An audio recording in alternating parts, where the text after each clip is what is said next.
Princess on a Pillow here.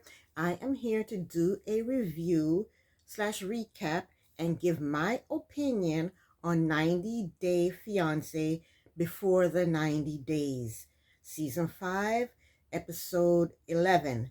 They titled it Back to Square One. That don't make any sense to me. I don't like that. I am going to retitle it Ultimatums and Honesty. That's what I'm going to retitle this episode. And this episode was really good. I enjoyed it. So let's get started. All right, first couple is Kimberly and Usman. Okay, we see Usman and Kimberly in bed. They had sex the night before. Finally, right? Usman asked Kimberly if she wanted more. She told him that she wants it every day that they're there. I wonder how many days they got left. Anyway, Kimberly thinks she will be walking funny when she gets up out of bed. Okay. Kimberly talks to the camera and she said sex with Usman was amazing. She said it was everything she could have wished for and more. She said there is a difference between African sex and American sex. What kind of crap is that? Men, women, we all have sex differently. Doesn't matter where you're from. And also with different partners. Depends on who you're with. I mean, if I'm with Joe last year and this year I'm with Steve, the sex is going to be different. It's not going to be the same. People are different. Everybody is different. Everybody act different. Everybody do things differently. So I don't know what she's talking about. She's putting all Americans in one group and all Africans in one group when it comes to sex. Come on. Anywho, was I done with this page? Yeah, she's ridiculous. Doesn't matter where you're from. You know, sex is different with everybody. Then, okay, what did she say? She said there was not a lot of foreplay. What? How can it be so good and there was no foreplay? Is she crazy? That don't sound good to me. But whatever floats your boat, Kimberly. She claims that the kissing was good.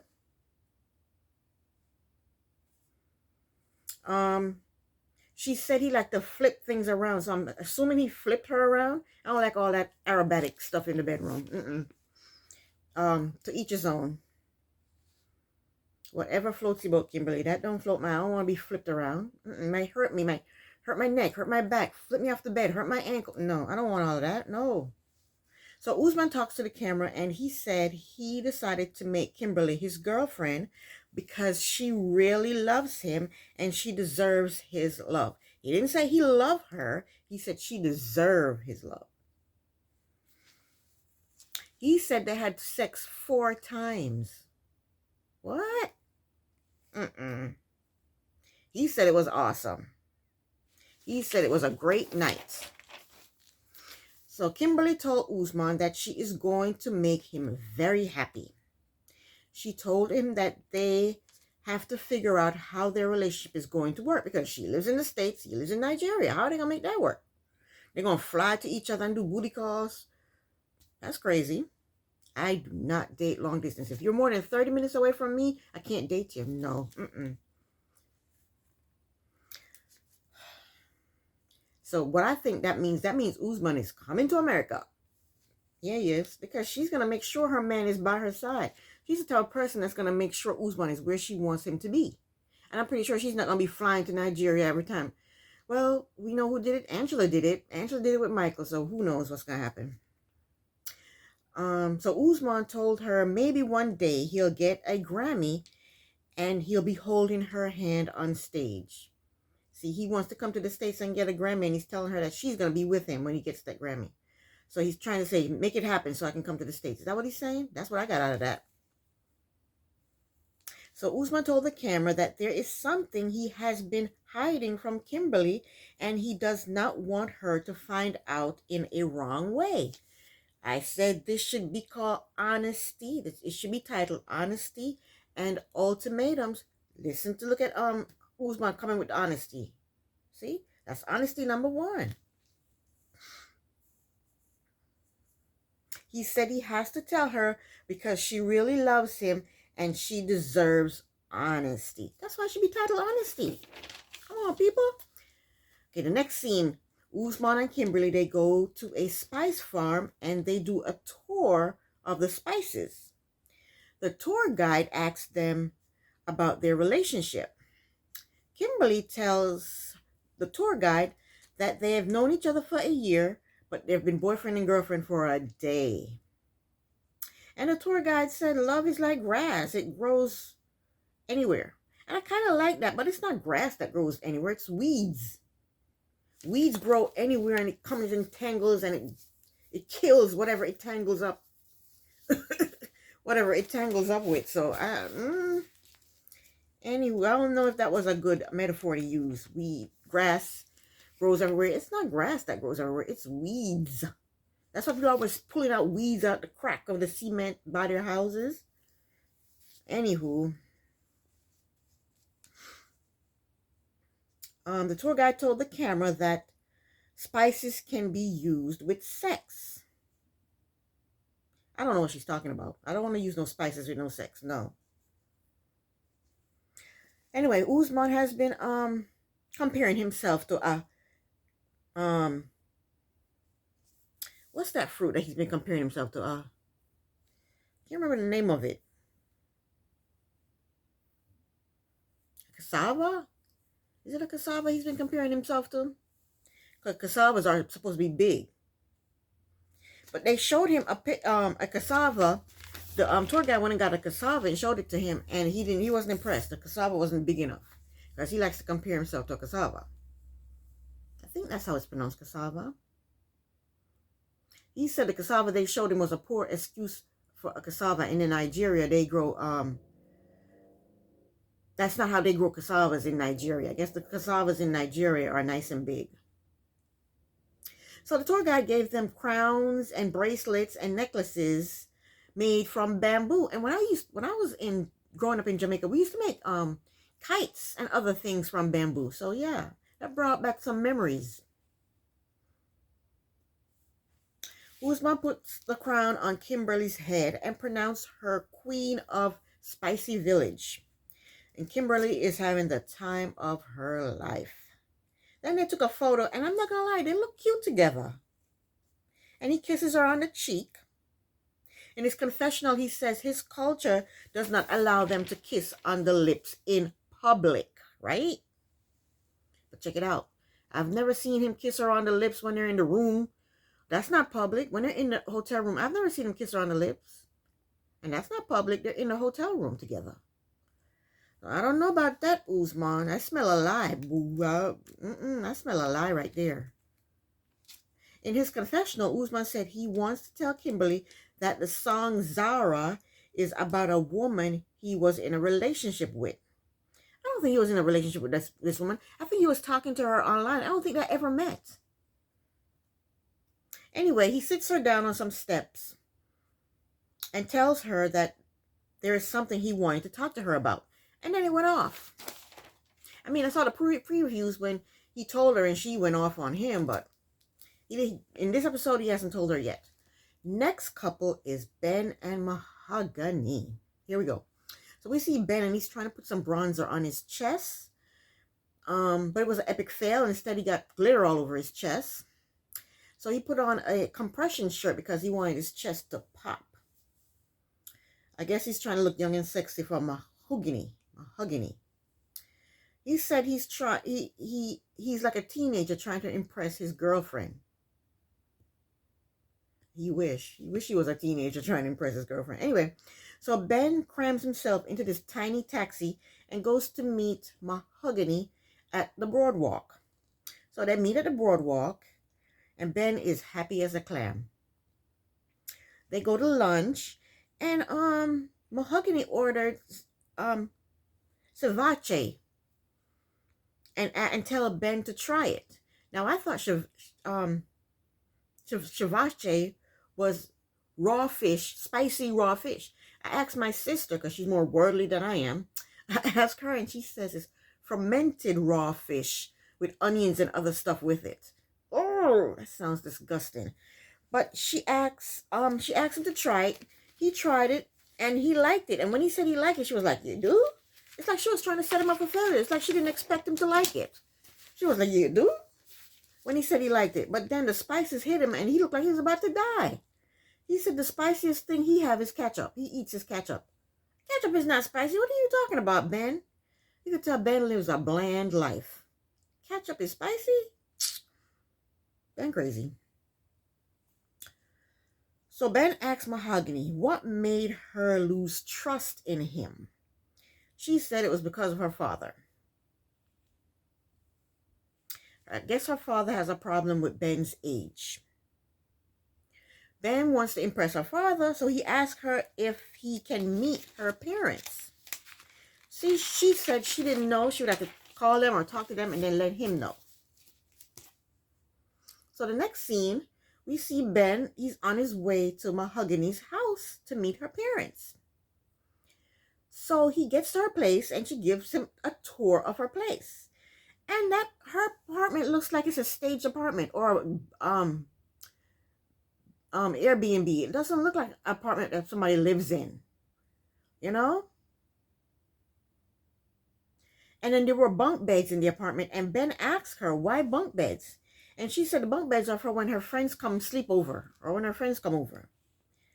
Then he asked her, well, where's your parents' room? Where do they sleep? And she said, my parents don't sleep here. And then Ben says to her, I thought your parents lived with you. And she said, no. In his confessional, Ben said Mahogany definitely told him that she lived with her parents when they were texting. And that was like a month ago. That's a lie, Mahogany. He also said he could tell that that was not her apartment. I don't think it looked like her apartment either, Ben. He said she wasn't familiar with the apartment. She had a surfboard and she doesn't even surf. He says there are games there that she never played before. And he said the apartment looked too expensive for her. But he doesn't want to call her a liar right now. He wants to keep it cool. At Mahogany. At Mahogany is something else. Okay, so they're sitting in the living room and they're waiting for her parents to arrive. And it's awkward. Ben is nervous to meet her parents. And at this point, he doesn't think he can trust her because she's lied to him. She's lied that this is her apartment. And she's lied that the parents live with her.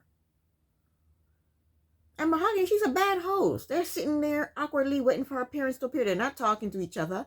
She didn't offer him anything to drink or eat. They're just sitting there. So the parents finally show up. And the parents, they greet Ben. And Mahogany introduced them to Ben. And I found this funny. In Mahogany's confessional, she said that it's very hard to trust people you meet online. Is it, Mahogany? Can we trust you, Mahogany? So far, how many lies have you told, Mahogany? Anyway, the father asked Ben about dating at his age. And Ben told him that that love has no age. And he's in love with Mahogany. So the parents, they said, well, the father said, you've only been talking to her for 3 months. Basically, that's what he said. I'm just cutting down to what he said. So you've only been talking to her for 3 months. You're in love with her after 3 months? Haven't even met her? Haven't even FaceTime with her? But you're in love with her from just texting for 3 months? Okay, the father said in the camera that the age difference is abysmal. Is that how you pronounce it? Abysmal. Is that what he said? Abysmal? That means weird, not right? Abysmal.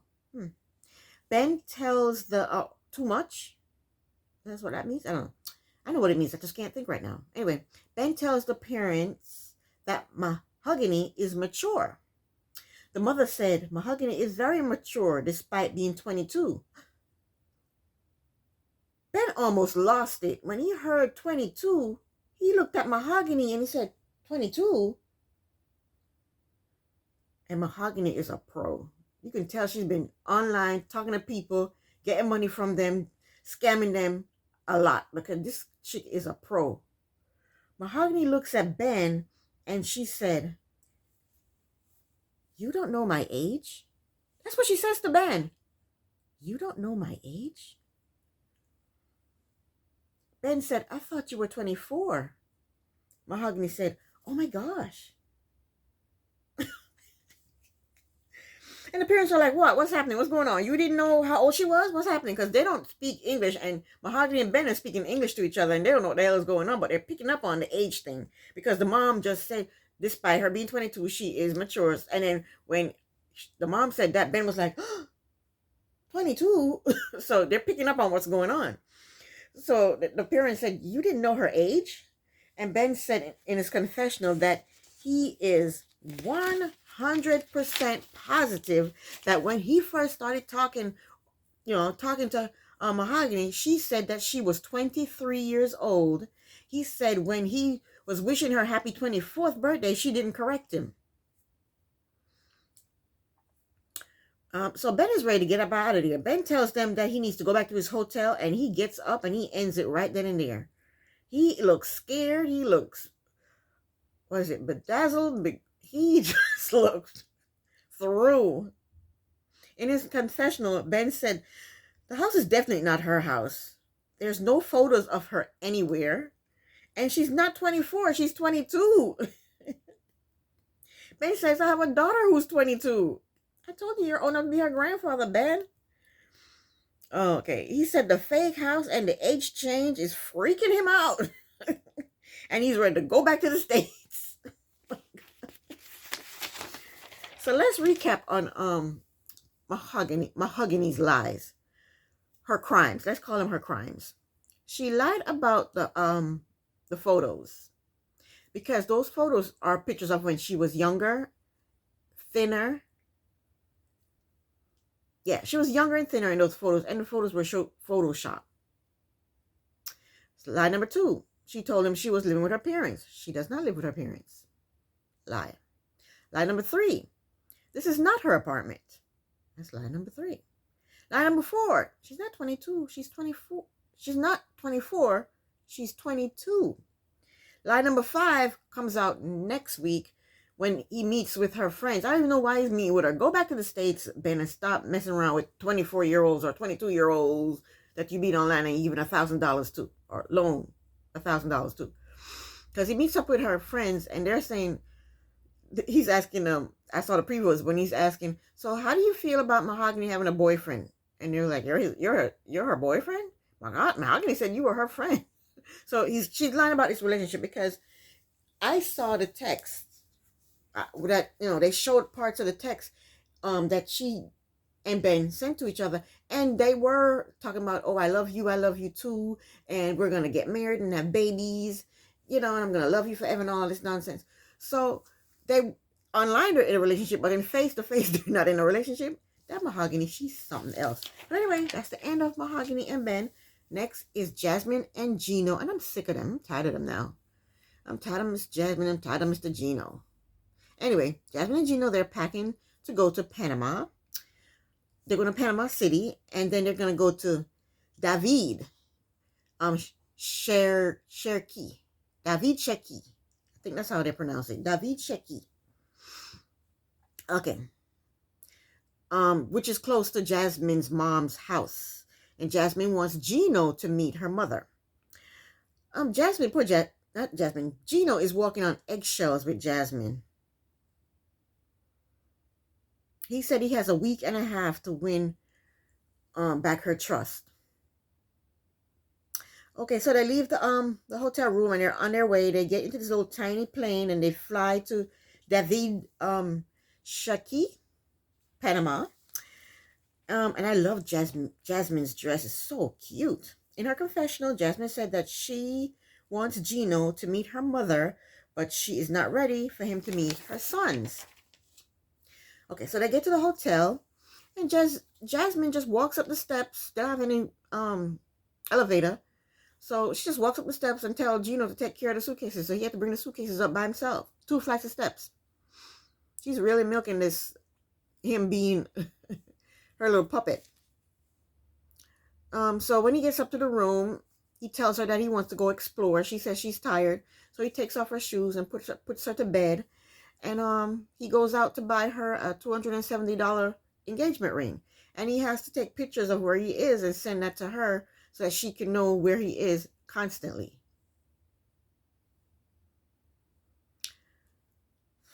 And Gino is hoping and praying that she says yes when he proposes to her. But poor Gino, he's paying for so much. He's paying for all their plane fares, all the hotel rooms, all their food, breakfast, lunch, and dinner every single day. And now he's buying a ring? Poor Gino. And he's not working. Well, thank God they're paying him for this show. Because his savings should be done by now.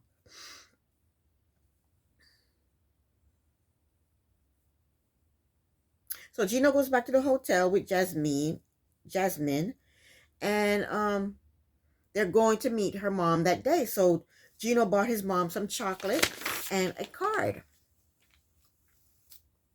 And Jasmine is going to help him fill out the card because Jasmine's mom does not speak English.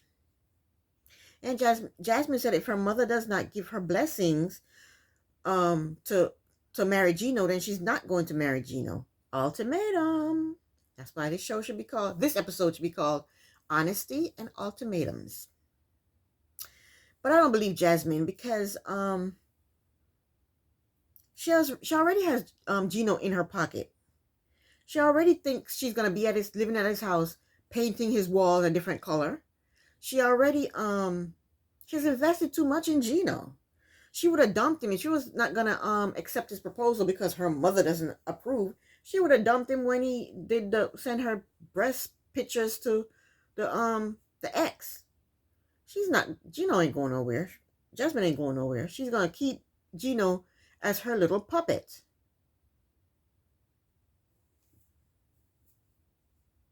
Anyway, she's briefing Gino on what not to say to her mother. So she doesn't want Gino to mention how they met, that they met on a dating site online. She wants him to say, this is what she told her mom. She told her mother that they met on some international conference that pertains to her job. Lies, Jasmine, lies. And he can't mention that he wanted her to have a baby and he bought a pregnancy test. He can't mention that. Gino said he was feeling good about the visit, but now he's uncomfortable because he got to watch what he says. But the mother doesn't speak English anyway. So Jasmine is going to be translating whatever he says to the mother. So he's not going to be saying, hey, we met on a dating site. She's not going to understand what he's talking about. She don't speak English.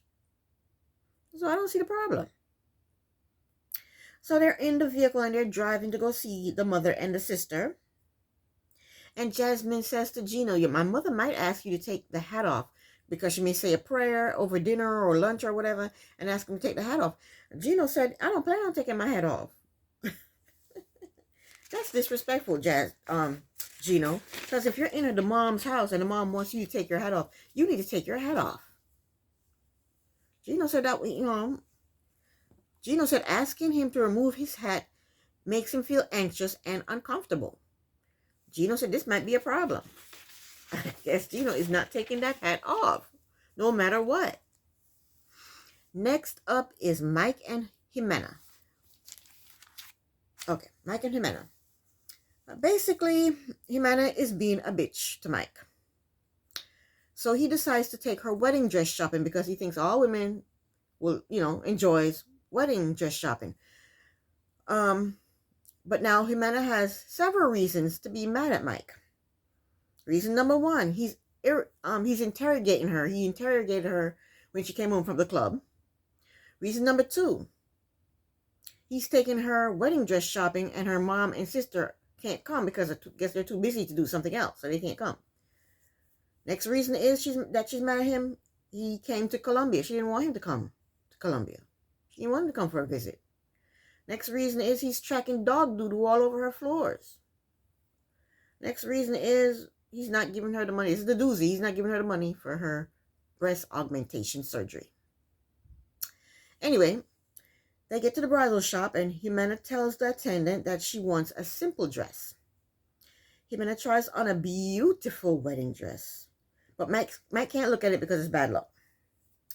And Jimena, she loves the dress. She thinks she looks like a princess in the dress. In her confessional, Jimena said she is not happy with Mike and there is something she has to discuss with him.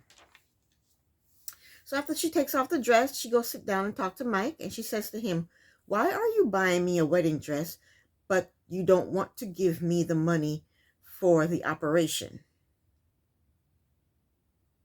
And Mike, this is what happens when you spoil people. You give her spending money, you're paying her rent, you've bought just about everything that's in her apartment. She has nothing to do but wake up and go to the club.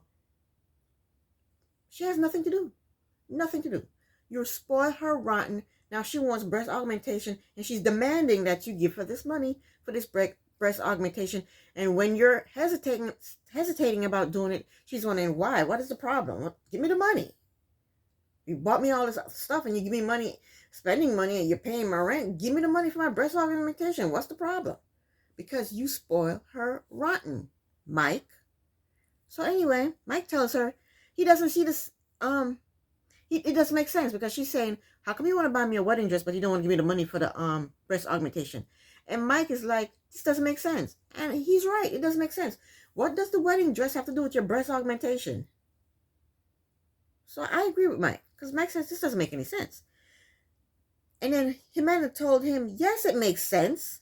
She told him that if she gets the operation, she can work and she can be a model. But still, what does that have to do with the wedding dress? And who the hell tell you can be a model? You're short. Models are thin and tall. And models don't have big breasts. So what are you trying to model? You want to swing on that pose. What you want to do? I don't know what she's talking about. Mike told her that he liked her breasts the way they are. And that she don't need an operation. She told him she need the money this week because she wants to get the operation the day after he leaves for New York. In her confessional, she said she is not having the operation for Mike. She's having it for herself. We all know that. We know that. She doesn't care anything about Mike. So she asks Mike if he is going to pay for her boobies or not. And Mike says, maybe. I could have smacked Mike. What do you mean maybe? The answer is no. You tell her no. Mike talking about maybe. Then she says, no. First you pay for my surgery, then pay for the wedding dress. That's what she tells him. Ultimatum. She said, no, I'm not having it. No. First you pay for my surgery, then you pay for a wedding dress. Ultimatum. In his confessional, Mike said that he feels like Jimena is almost giving him an ultimatum. Mike, take the word almost out of that. That is an ultimatum. She is saying either pay for my surgery and then pay for my wedding dress. That means if you don't pay for her surgery, she ain't getting no wedding dress. No wedding dress, no marriage. That's what that means, Mike. That's an ultimatum. And why is she asking Mike for money anyway for this breast surgery? Last episode, she said she went to a loan shark and got the money and was all set for surgery. But then Mike came, so she decided not to have the surgery. So maybe she's asking Mike for the money so that she can pay back the loan shark? Maybe. And then Mike says the operation cost $5,000. Mike have $5,000? So then Mike told Jimena that he don't want to talk about the surgery anymore. And she said, well, the dress is not being bought. That means I'm not going to marry you until you pay for my breast augmentation. So the next scene, they're at Jimena's apartment and everyone is getting ready for bed. In his confessional, Mike said that Jimena is standoffish and she only thinks, and the only thing she cares about is the plastic surgery. Of course. So Mike asked the boys if they were ready for bed. And Jimena said, yes, they're ready for bed. She said, but Mike, I'm sleeping in here with the boys and you're going to sleep in the other room. So Mike says, can I talk to you for a minute privately? So, Jimena tells the kids to go into the next room. And in his confessional, Mike said, since he has been in Colombia, the kids have been sleeping in bed with them. That's too many people in one bed. And Mike says that they haven't been intimate yet. So Jimenez says, I'm sleeping in this room with the boys and you're sleeping in the other room by yourself. So Mike asks Jimena if they're going to be intimate this trip. Jimenez says, I don't want to. And Mike says, why? And here comes the honesty. This episode should be titled Honesty and Ultimatums. Because here comes Jimenez's honesty. Jimena told Mike that he is weird. She told him that he is constantly on her. She said, if I go one way, you follow. If I stop eating, you stop eating. If I don't like something, you don't like it either. She said, you imitate me. I thought she had said irritate, but she said imitate. You imitate me. In her confessional, Jimenez said that Mike is too affectionate. He's constantly saying, I love you. She said it's too much. She said it's stressful and it's exhausting. She says on top of that, he's refusing to help her pay for surgery, which is the most important thing to her right now. So after she don't tell Mike that he's constantly on her, he tells her, I'll give you your space. I'll give you some space. And then she told him that she want them to sleep apart because the other day she woke up and caught him staring at her. She said he was staring at her in a strange way. And it was like he was spying on her.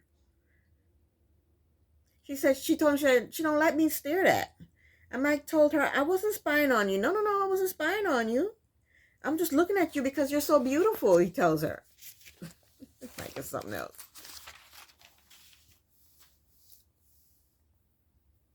She says, when him acting this way, he's going to lose her. She said, by you acting this way, you're going to lose me.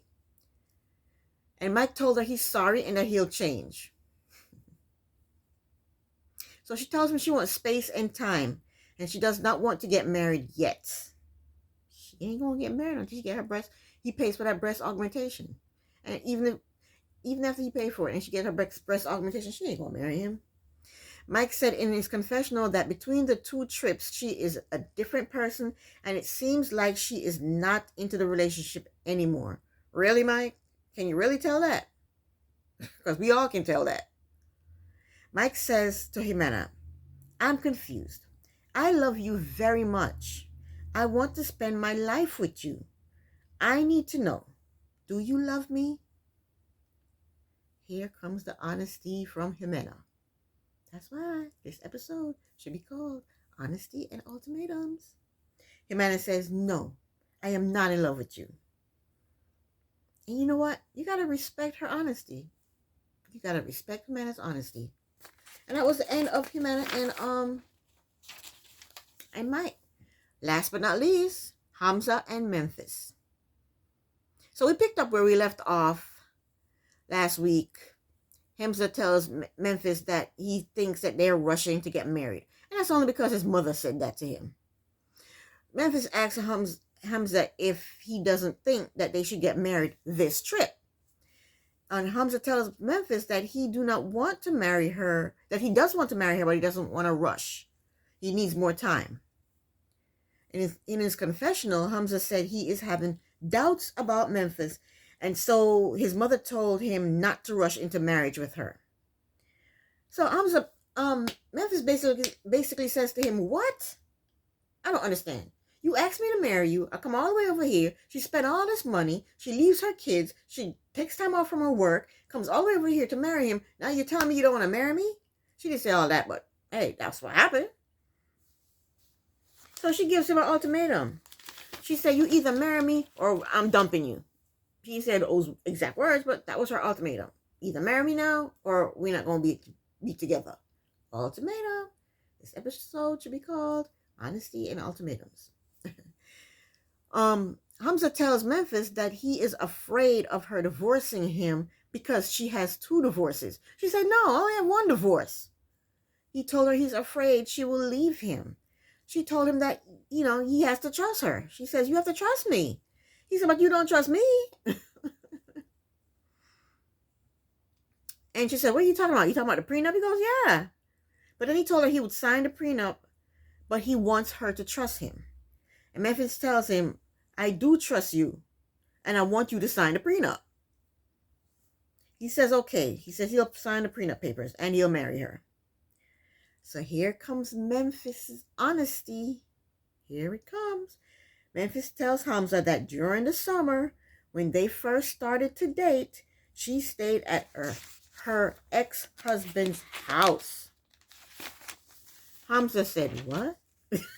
He said, what? And he said, why did you sleep at your ex-husband's house? Memphis said she was feeling kind of down.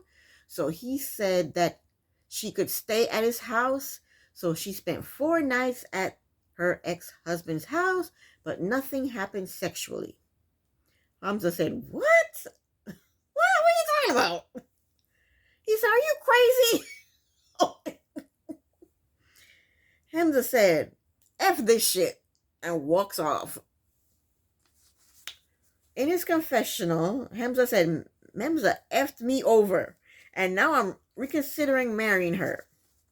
So he walks off, and Memphis is walking behind him, yelling his name, Hamza, Hamza. So Hamza goes to his room, and Memphis follows him. And Hamza asks her why she didn't tell him before.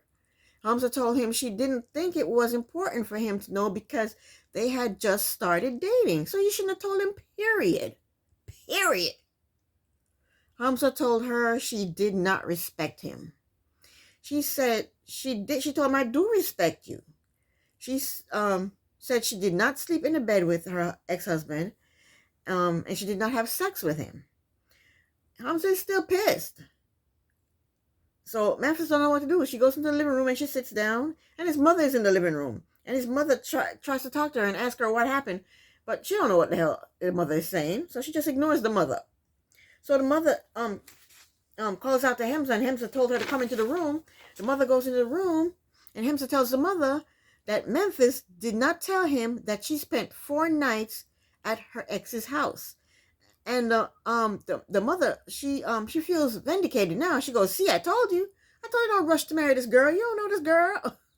Basically, that's what she said. I told you. And she asked him, what is he going to do? And he says, I don't know. Then the mother said, I'll go talk to her.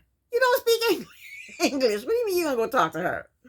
So the mother goes out in the living room and she goes, why didn't you tell Hamza that you spent 4 nights at your ex-husband's house? And Memphis looking at her like, huh? I don't know what you're talking about. I don't understand you. People are hilarious to me.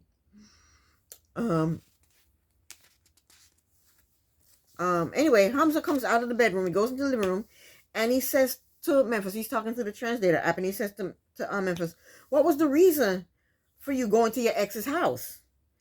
And she said it was personal and she needed some moral support. And Hamza doesn't understand. So he asked her if it was support for money. But the mother explained to her that moral support means that she needed somebody to lift her spirits up. And then the nosy mother said, and she doesn't have anybody else that could do that? And then she starts laughing. Like, this is falling apart quick and I'm loving it. So Hamza asked Memphis, why didn't she go to someone else other than her ex-husband, like her sister or a friend? So Memphis asked him if they can go into the room and talk. So they go into the bedroom and they close the door without the cameras being in the room. And we hear through the door, Memphis says through the door, no, I don't want no one to know. And then they disconnected their mics. And 20 minutes later, they come out of the room. And the producer, asks Memphis, I guess the producer asked her why she stayed over at her ex-husband's house for 4 days. And she said she was going through a dark time because she didn't pass her state board exam. And she was very depressed. She said she didn't want to get up. She said she didn't want to eat.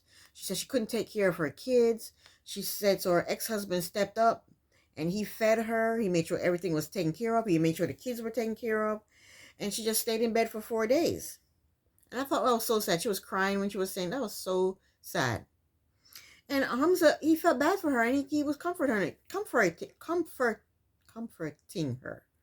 I can't speak. He said, it's okay, Memphis. Don't worry. It's okay. He said he understood and he still loved her and he was still going to marry her. In his confessional, Hamza said that he wished Memphis had asked him for support. How's she going to ask you for support? You're not in the country. You're in a different country. How are you going to support her? How are you going to take care of her and her kids and when she's depressed and sad and can't get up out of bed? Come on. Oh, Hamza. And plus they had just started talking. You don't want to put that on somebody who's you just starting to get to know. He said it's important that he is the only man in her life. I sure hate that because she has an ex-husband and they share a child together. So that means they're going to share that's the rest of that child's life. That he's gonna be in Memphis' life for forever. They share a child. They're gonna share grandkids. They're gonna share great grandkids. Her ex-husband is gonna be in her life for forever, Hamza. So I don't know how you gonna handle that. And that's the end. This is the end of my review / recap. I will be back next week for another review. Thank you so much for watching. Princess on a Pillow here. Bye.